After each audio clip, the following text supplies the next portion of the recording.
I get it. I love a good haunted house, but you come scare me, I usually get really angry. I don't know what that's about. But anyway, we're going to take a look at where we are to date in terms of our October temperatures. Well, we have definitely seen our fair share of warmer days compared to cooler days. And on average, we are definitely going to end up warmer than normal, especially because of the last 2 days of the month. But we saw some big warm-ups even last week. I mean, temperatures managed to get 22 degrees above normal on the 21st and 20 degrees above normal on the 22nd. We're going to be beating that today, though I believe we're at about 23 degrees above average. So it's a warm October, but a very dry October. I mean, you can't complain about the weather.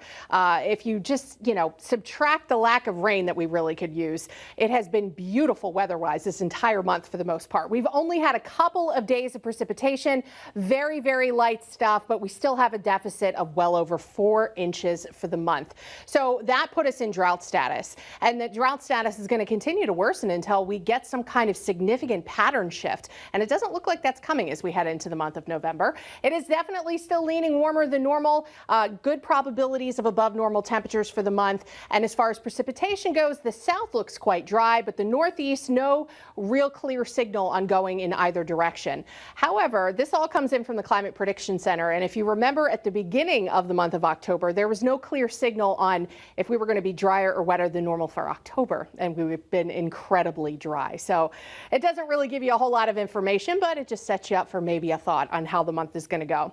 So today we've hit a high of 80 degrees. That shatters the previous record of 73, but we're going to kick off the month of November, potentially tying or breaking a record too. High temperatures today were 80 degrees. You can see all this warmth in the eastern U.S., the cool weather out across the plain states. And then for tomorrow, that heat starts to shrink a little bit as a cold front approaches. We could still get back to near 80 degrees, but then the cooler air that you see out over the Ohio Valley, that is going to be coming in for the weekend. Radar right now, here's our cold front. Not a whole lot of precipitation along that frontal boundary as it enters our area tomorrow morning.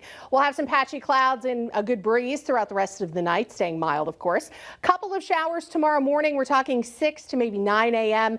After that, we'll get some gradual clearing. We've got good sunshine for the afternoon. Gusty wind coming down from the north and west. Wind gusts could top 30 miles an hour. We have that red flag warning up for tomorrow, so a very dry weather day, and any brush fires that could potentially develop would spread very easily in those conditions. We're actually going to keep a breeze on Saturday too. We'll have a few early clouds and then clear skies for the afternoon. High pressure builds right overhead for Sunday, and that's going to bring back the sunshine, the lighter breezes, and the cooler morning temperatures. Also remember, sunset time Sunday night is 4:40 p.m. Monday, it's a little dreary, a little raw, and then Tuesday looking dry and breezy for Election Day, and we start warming back up. 70s on tap midweek, and then we'll gradually return to normal by the end of the week. Chris and Abby? Janna,